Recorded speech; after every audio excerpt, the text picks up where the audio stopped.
J'ai une partie tellement sombre dans cette France que beaucoup de personnes, que ma famille ignore, mes proches ignorent.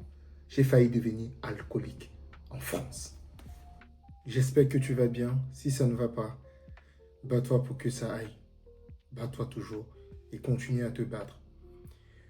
Générique.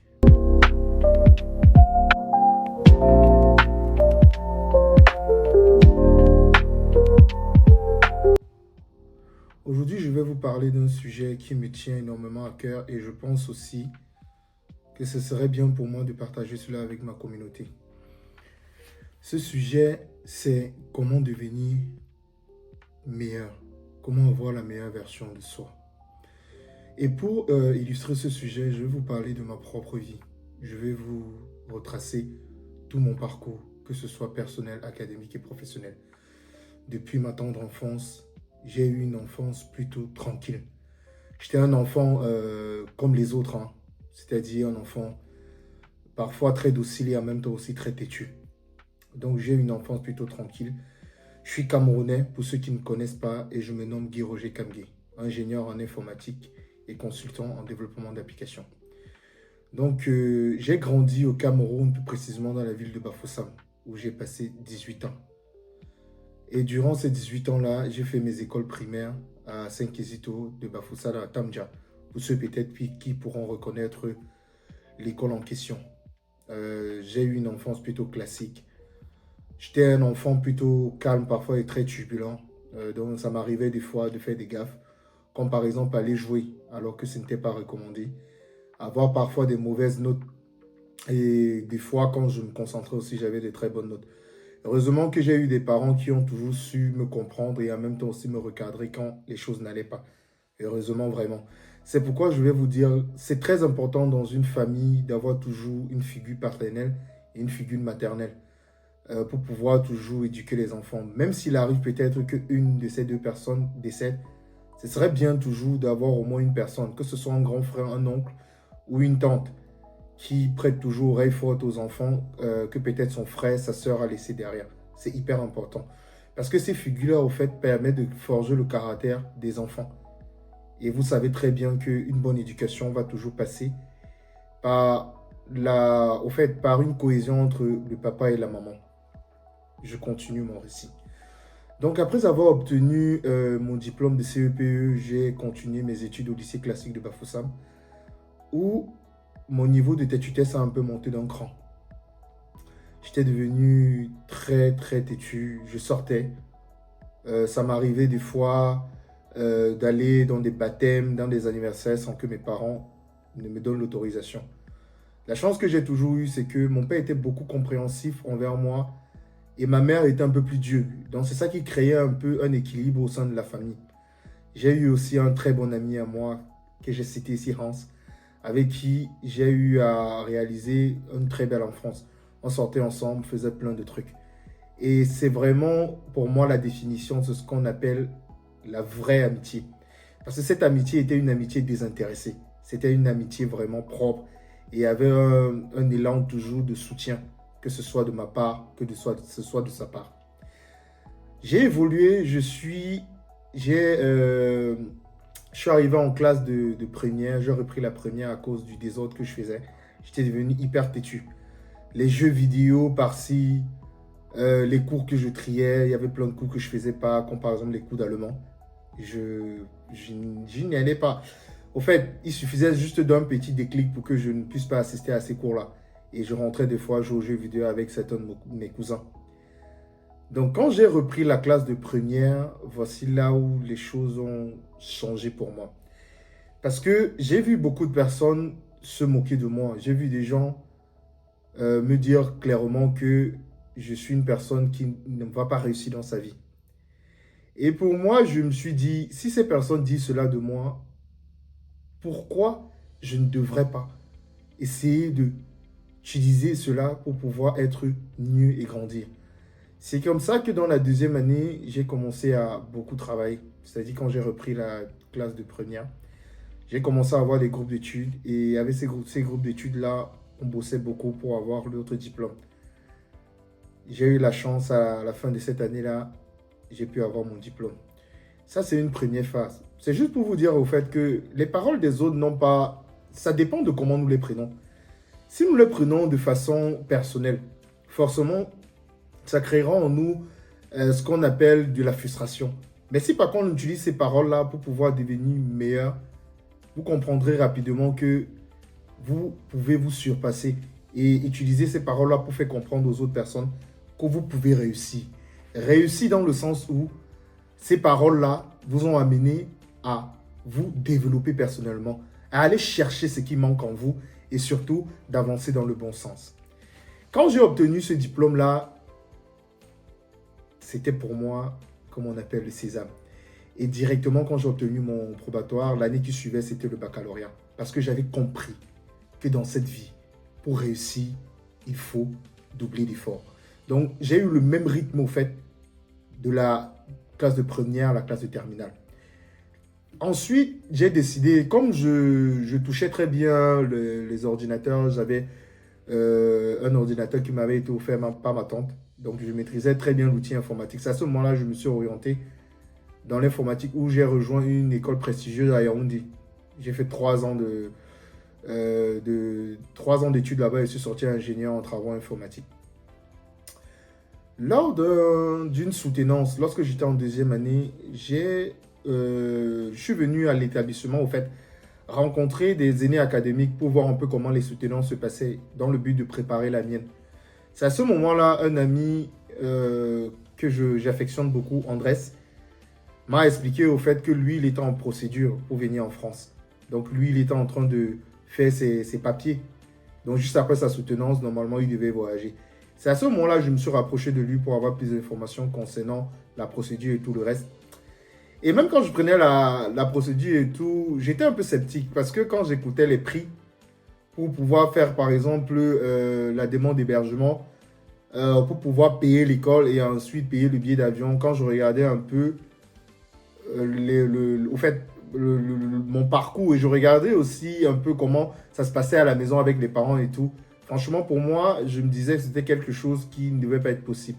Mais j'avais quand même une foi inébranlable qui me disait pourquoi ne pas essayer. À chaque fois, je me disais si les autres parviennent à le réaliser, pourquoi moi? Certes, c'était un chemin rempli d'embûches et d'obstacles, mais à chaque fois, je me disais je peux le faire. Et si je peux le faire, et si une autre personne peut le faire, moi aussi je peux le faire. À cette période-là, franchement, c'était problématique à la maison parce que on avait 4 personnes en école de formation. J'avais aussi une petite sœur qui était du côté des Bolova, toujours dans une autre école de formation. Donc, pour te dire vrai, les parents, c'était compliqué. Il y avait les chambres à payer, il y avait la scolarité. Les parents devaient envoyer l'argent chaque mois à chaque enfant pour qu'il puisse subvenir à ses besoins primaires. Mais cela n'a pas empêché qu'un soir, quand quand je suis rentré à Bafoussam, après l'obtention de mon diplôme de deuxième année de technicien, j'ai fait asseoir mon père. Je lui ai dit, papa, je sais ce que je veux pour ma fin d'études, quand je vais terminer mon diplôme à l'IAI. J'ai dit à mon père, j'ai envie d'aller en France. Et je lui ai expliqué mot pour mot les recherches que j'avais eu à faire. Parce que en amont, ce qui s'est passé, c'est que j'ai eu à préparer intégralement ce que j'avais à dire à mon père. Parce qu'il ne fallait pas, à un moment donné, que je puisse tituber. Parce que ce qu'il faut aussi comprendre dans cette vie-ci que nous traversons, c'est que le pouvoir de la parole, c'est le pouvoir de la persuasion. Ça veut dire quoi? Ce que tu dis, tu dois le ressentir du plus profond de tes tripes. Et ce que tu dis aussi, il faut avoir pris le temps de bien te documenter sur la question. Parce que la personne en face de toi te demandera toujours comment tu vas réaliser ceci, comment tu comptes faire ceci. Il y aura toujours des questions qui reviendront. Mais ça sera à toi, avant ta préparation, de pouvoir répondre à ces questions-là. Et c'est à l'issue maintenant de l'ensemble des questions qui te sera posées que la personne en face de toi pourra se positionner par rapport à ce que tu as dit. Et c'est ce qui s'est passé avec mon père. J'ai expliqué à mon père exactement comment la procédure se passait et à quel niveau il devait intervenir à chaque fois. Mon père m'a dit, pour le moment, je n'ai pas les moyens, mais au vu de ce que tu viens de me dire, le Seigneur pourvoira. Me voici alors en troisième année lorsque je viens de terminer mon diplôme d'ingénieur des travaux informatiques. Je dis à papa, voilà alors, il faut lancer la procédure. Mon père me dit, mon fils, t'inquiète pas. Depuis que tu m'avais parlé de cela en deuxième année, j'ai mis les ressources de côté. Mon père m'a donné les ressources nécessaires et j'ai fait la procédure. J'ai commencé par faire un passeport. Ensuite, je suis allé à Campus France, je me suis inscrit aux écoles et j'ai été accepté par une école. Et c'est à ce moment-là, maintenant, la procédure a démarré. J'ai payé le billet d'avion, j'ai obtenu mon visa, j'ai payé le billet d'avion et j'ai voyagé pour la France.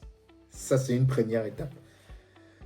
Maintenant, je vais vous expliquer comment c'est toujours bien de se surpasser et toujours d'avoir quelque chose de très intéressant lorsque vous parlez de vous ou bien lorsque vous mettez en évidence vos compétences.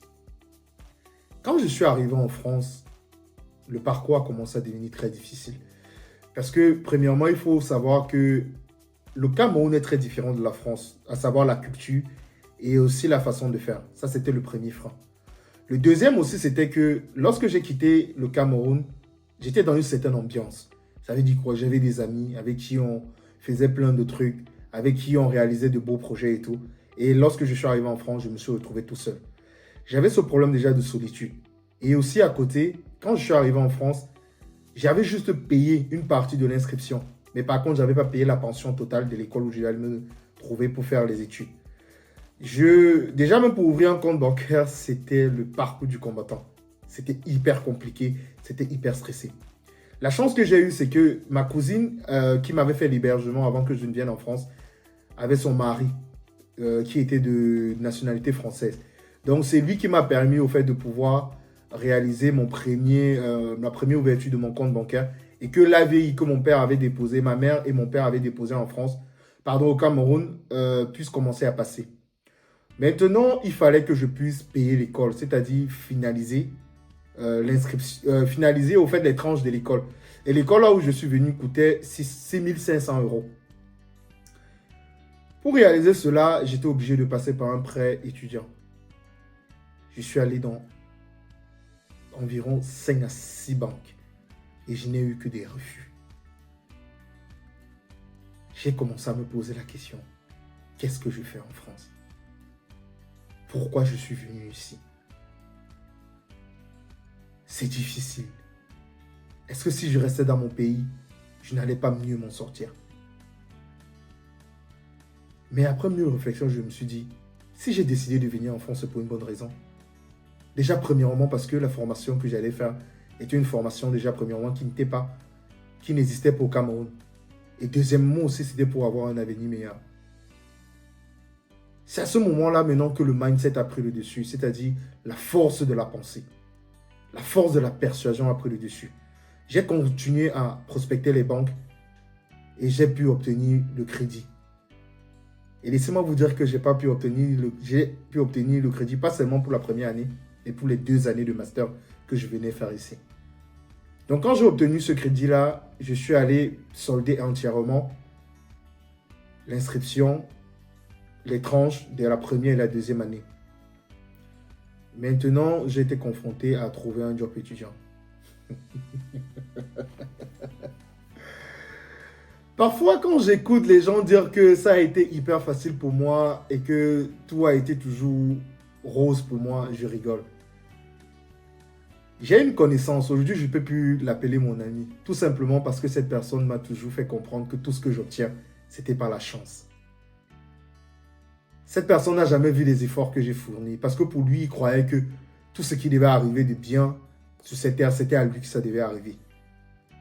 Moi, je vous dis clairement, si dans cette vie-ci, vous avez une personne proche de vous qui vous fait toujours comprendre que à chaque fois que quelque chose vous arrive de bien, c'est parce que vous avez eu de la chance.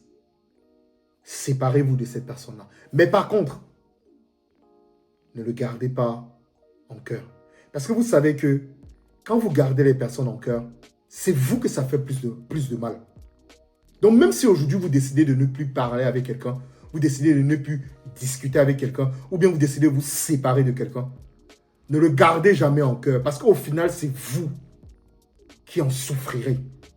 Mais par contre, détachez-vous juste de la personne.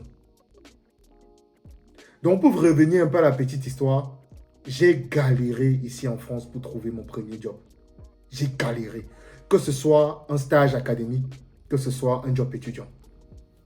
C'est à ce moment-là maintenant, en déposant mes différents CV et tout,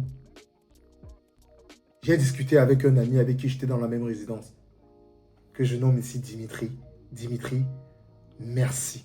Merci beaucoup de m'avoir recommandé auprès de cet employeur, auprès de Lidl, où j'ai commencé à travailler gracieusement. Je ne cesserai de te dire merci, parce que c'est grâce à ce job-là que j'ai commencé à faire décoller ma vie ici en France. Et tu sais que lorsque j'ai eu ce job étudiant, j'ai vraiment tout fait pour le tenir. Et même jusqu'aujourd'hui, là où j'ai eu ce job étudiant-là, tellement j'avais bien travaillé, tellement j'avais honoré Dimitri par le geste qu'il avait fait de pouvoir me recommander auprès de cet employeur-là et que le travail avait été, et qu'on m'avait recruté, j'ai tout fait pour le garder et en même temps aussi, qu'un triplé d'efforts. Parce que c'est grâce à cet effort-là que moi, derrière aussi, j'ai pu garder une bonne image de Dimitri auprès de cet employeur-là et j'ai aussi pu recommander d'autres personnes qui y travaillent encore aujourd'hui. Les amis, travaillez sur vous pour devenir la meilleure version de vous. J'ai une partie tellement sombre dans cette France que beaucoup de personnes, que ma famille ignore, mes proches ignorent. J'ai failli devenir alcoolique en France. Durant cette période où je n'avais pas de job étudiant, je me suis retrouvé à acheter de l'alcool, du whisky. Et je me retrouvais à boire tout seul dans ma chambre étudiant. Beaucoup de personnes l'ignorent. Beaucoup de personnes. Parce que à côté de mon école, j'avais tellement de temps libre. Et comment je faisais pour le passer? Il fallait que je boive pour trouver le sommeil. Il fallait que je puisse essayer de me dire que ça va aller. Mais ce n'était pas la bonne méthode à suivre. Avec le temps, je me suis rendu compte que je me détruisais. Avec le temps, j'ai compris que ce n'est pas la méthode à suivre pour pouvoir atteindre mes objectifs. Au contraire, quand je buvais, je ne pouvais pas être lucide. Je ne pouvais pas réfléchir sur mes projets. Je ne pouvais pas avoir l'esprit clair, l'esprit de discernement pour pouvoir avancer et pouvoir décrocher les opportunités qui se présentaient à moi. Le pouvoir de la persévérance. C'est ça que beaucoup de personnes appellent souvent la chance. Soyez persévérant dans la vie. C'est hyper important. Et persévérant sur quelque chose que vous savez que ça va marcher. Parce que parfois, on peut être persévérant, mais par contre, ce sont des trucs, par exemple, qui ne peuvent, voilà, qui ne sont pas toujours amenés à fonctionner, à marcher. Mais par contre, lorsque vous avez une ferme conviction par rapport à ce que vous êtes en train de faire, persévérez. Parce que ça ne marche jamais du premier coup. Beaucoup de personnes qui regardent les personnes, généralement les gens qui ont réussi, ils voient uniquement le succès. Mais par contre, ces gens-là ne voient pas tout le travail qu'ils ont abattu derrière. Et c'est comme ça qu'à chaque fois, ma connaissance me disait toujours, tu as beaucoup de chance. Je remarque que dans la vie ici, tu as énormément de chance. C'est ce que la personne me disait toujours. Mais moi, je rigolais. Parce que je suis quelqu'un qui aime, pour ceux qui me connaissent personnellement, je suis quelqu'un qui aime éviter beaucoup le conflit. Surtout quand ce n'est pas nécessaire. J'évite beaucoup d'être dans le conflit quand ces choses ne sont pas nécessaires. Donc, si je veux continuer avec l'histoire, quand j'ai commencé à travailler à Lidl, je me suis donné corps et âme. Je faisais des heures supplémentaires de fou. Je travaillais même plus qu'un salarié en CDI là-bas, alors que j'étais étudiant et à côté aussi. Alors que j'étais travailleur là-bas en tant qu'étudiant à 14 heures. Et à côté, j'avais l'école où je partais et je devais réviser mes cours. Mais je me retrouvais des fois à faire des 40 heures par semaine de travail. Et parfois tellement je travaillais qu'on était obligé de moduler ces heures-là sur les mois suivants. Au fait, sur les semaines suivantes, pour que ça ne crée pas des anomalies auprès de l'URSSAF. J'ai travaillé comme un fou. Je me suis donné corps et âme. Parce que je voulais un avenir meilleur pour moi. J'ai cru en moi. Je me suis donné les moyens. Après maintenant cela, pour la deuxième année de mon master, au fait, j'ai jumelé ce travail de Lidl avec mon stage de fin d'études qui a duré 6 mois. Donc, en même temps, je travaillais à Lidl. En même temps, chaque jour, je me levais. Je me levais, au fait, à 7 heures. J'allais faire mon stage académique. Et quand je terminais, aux environs de 17 heures, j'avais 1 heure de transport en commun. Et je commençais le boulot à Lidl à 18h30.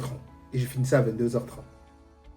Des fois même, je me levais le matin à 5 heures parce qu'il fallait que je me prépare pour pouvoir d'abord partir. Au fait, ça, c'est les jours au fait, les week-ends. Donc, les week-ends, des fois, je me levais aux environs de 5 heures pour me préparer à aller travailler à Lidl. J'ai scanné les articles. J'ai fait la mise en rayon. J'ai nettoyé les magasins.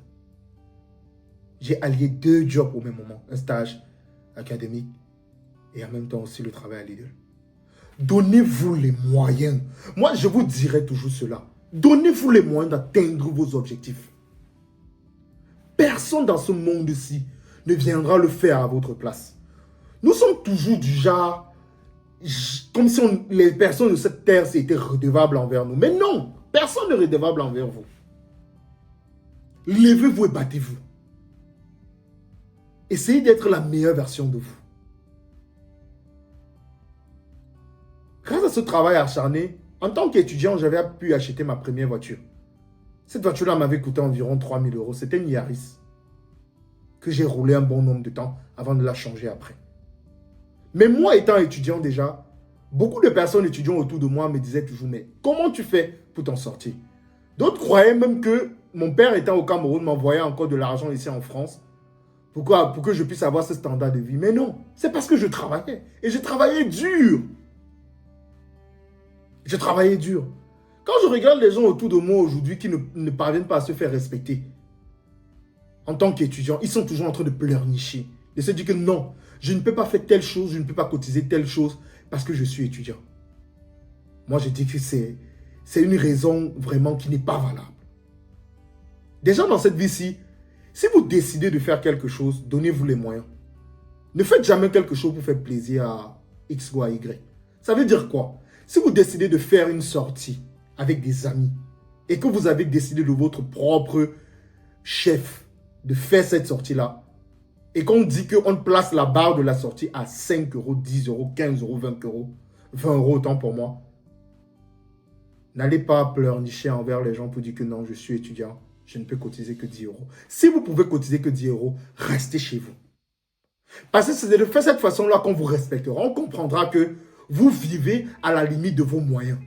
Mais par contre, si vous décidez de faire cette sortie avec vos amis, arrivez au prix, comme on dit souvent. Payez ce qu'il faut. Parce que c'est par là que vous allez vous faire respecter dans la société. Ne vivez jamais au-dessus de vos moyens. Moi, je sais de quoi je vous parle. Même quand j'étais étudiant et que j'avais des amis étudiants autour de moi, les gens me demandaient, est-ce que ton père t'envoie de l'argent encore autant au pays? Moi, je rigolais seulement et je ne disais rien. Moi, je vous assure que même déjà étant étudiant, quand j'avais commencé à travailler, je commençais déjà à faire des cadeaux à mes parents. Je me rappelle à l'époque, c'était le Samsung S7 Edge, celui qu'on lave là. Qu'on lave et qui était waterproof, qui était en vogue. Si je trouve la vidéo, je vous la mettrai ici et vous verrez. J'ai acheté ce téléphone-là et j'ai envoyé à mon père et à ma mère. Tellement ils étaient contents et tous les jours ils me disaient que lorsqu'on marche partout, vraiment on se demande toujours comment vous avez fait pour avoir ce téléphone-là. Parce que c'était des téléphones qui coûtaient cher dans le temps. Mais moi par contre, je me suis donné les moyens de pouvoir les offrir cela. Parce que j'ai travaillé dur. Et je continue à travailler dur. Je continue à me battre au quotidien. Pour toujours être meilleur. Moi, je redis encore une fois de plus. Toutes ces personnes autour de vous qui vous disent que vous réussissez parce que vous avez beaucoup de chance. Demandez-leur pourquoi vous aussi vous ne réussissez pas. Si la chance est quelque chose qui est moteur pour le développement d'une personne. Mais pourquoi vous n'avez pas aussi la chance pour réussir? Éloignez-vous de ces personnes-là parce qu'ils vous feront toujours douter de vous. Et vous feront croire que ce que vous possédez ne sont pas forcément le fruit de votre effort, mais par contre le fruit de la chance. Moi, je vous dis clairement, éloignez-vous de ces personnes-là. Dans cette vidéo, j'ai essayé vraiment d'être le plus court possible et d'aller à l'essentiel. Aujourd'hui, je suis en France, je suis consultant en informatique. J'ai déjà 7 ans d'expérience dans le domaine. Mais c'est là arrivé par quoi? Par la persévérance. Si j'avais abandonné, personne ne serait venu me dire que fais ceci, fais cela, ou personne m'aurait tendu la perche. Si j'avais décidé de rentrer au Cameroun parce que j'avais estimé que c'était dur, je ne pense pas aujourd'hui que j'aurais pu être au petit niveau. Vraiment, je n'ai rien, hein. Moi je vous dis clairement, mais je suis déjà quitté quand même de 0 à 0,1. Et personne ne m'aurait aidé à franchir ce pas-là de 0 à 0,1. Ne vous comparez pas aux autres. Mais par contre, ce que je peux vous conseiller, c'est que prenez quand même exemple sur les autres pour pouvoir avancer. Mais ne vous comparez pas aux autres. Chaque personne a sa courbe d'évolution. Soyez content de la réussite de vos amis. C'est important. Soyez content de ce qui arrive aux autres. Parce que le jour où quelque chose de bien vous arrivera aussi, ces personnes que vous avez acclamées, si seulement ce ne sont pas des hypocrites ou des personnes méchantes, seront là pour vous féliciter. Et lorsque vous êtes sincère avec des gens, votre réussite aussi peut passer par ces gens-là. Battez-vous. Déjà, premièrement pour vous. Et aussi pour vos proches. Pour les personnes qui comptent sur vous. Donnez-vous les moyens de pouvoir atteindre vos objectifs. Ici, c'était Guy Roger Kamgay. Et j'espère que cette vidéo que je viens de réaliser pourra vraiment te permettre de réaliser de belles choses dans ta vie. Et surtout, d'être la meilleure version.